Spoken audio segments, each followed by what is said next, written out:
Tops are dumb, CrossFit is not. What's happening, everyone? Back with another episode. Last time I told you that CrossFit was not entering a boring time. In fact, with the off-season filled with events, it was going to be an exciting time.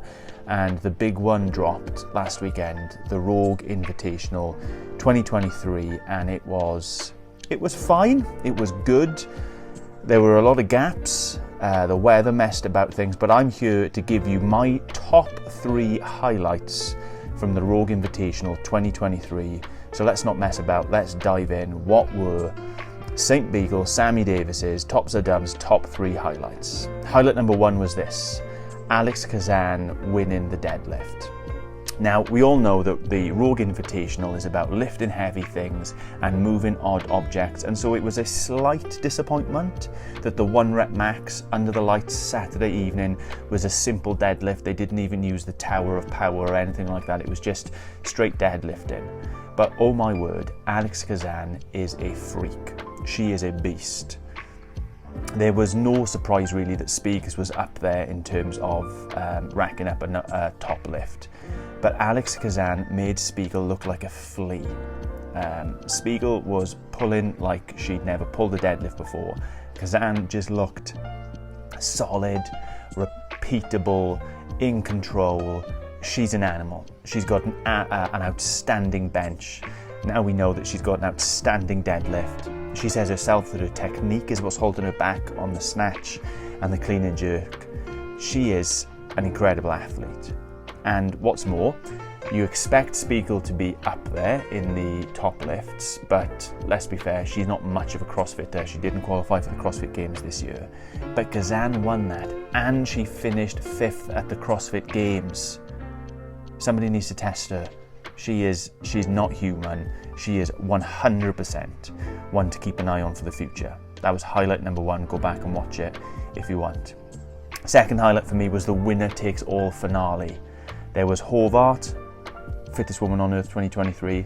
There was Toomey, best that ever there has been. She's won it 6 times, more than Fraser, more than Froning, just coming back from giving birth. Would it even be a competition?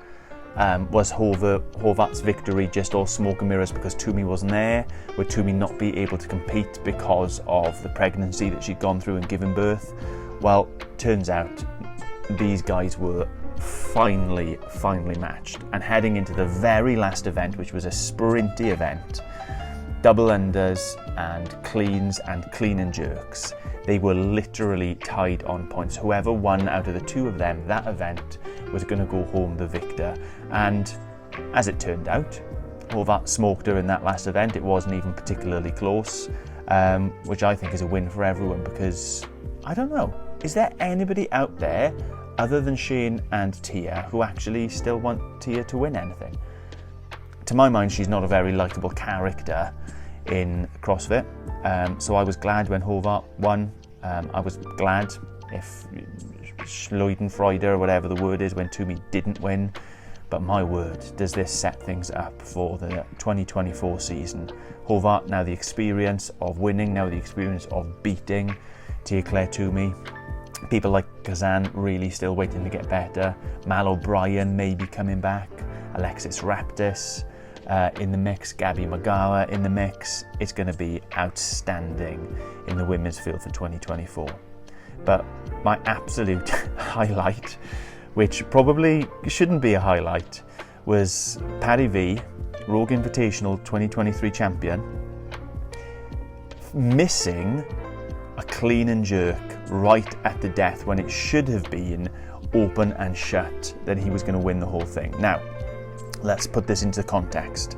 Last year, Patty Vellner was in the lead going into the final event. I think he was joint with Justin Medeiros. They were using these same green money bars. I think they were clean and jerks then in the end in the final event. Pat was the first to the final bar and he missed a clean and jerk. And then he missed a second clean and jerk. And he ended up finishing about 10th in the event and ended up not even finishing on the podium in 2022 at Rogue. Flash forward to this year. Pat is so far ahead, it's inconceivable that he's not going to win. There's 1 event left. All he needs to do is really not crap the bed and it's in the bag. Well, let me tell you, the Pat ended up only winning by 20 points, that's 4 places, and he was 9 seconds off 14th and losing the top spot all again. If you go back and you watch that final event, the clean-up, he failed a clean and jerk, and he must have, you know that meme, hello darkness my old friend, all those flashbacks of Vietnam, it must have been going through his head again. Had he tried and failed once more, he certainly would not have won the 2023 Rogue Invitational.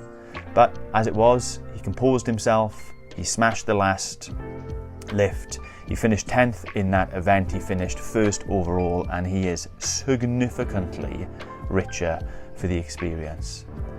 Rogue was fine, I have to be honest with you. I'm really looking forward to the Down Under Championship.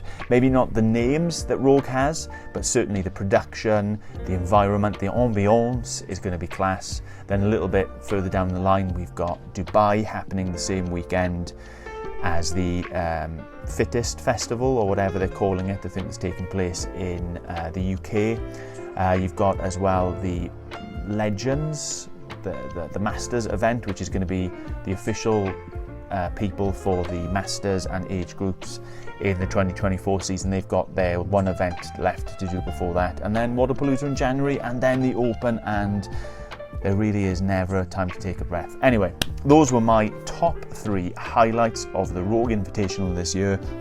Let me know what you think. Let me know if you agree. Let me know if you disagree.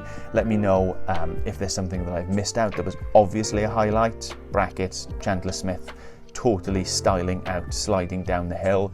That probably should have made it in there as well, but there it is. Okay, like this, subscribe wherever it is that you're watching, listening to it, and I look forward to chatting to you more about CrossFit, which is not dumb, even though tops are. Okay, peace and love to you all.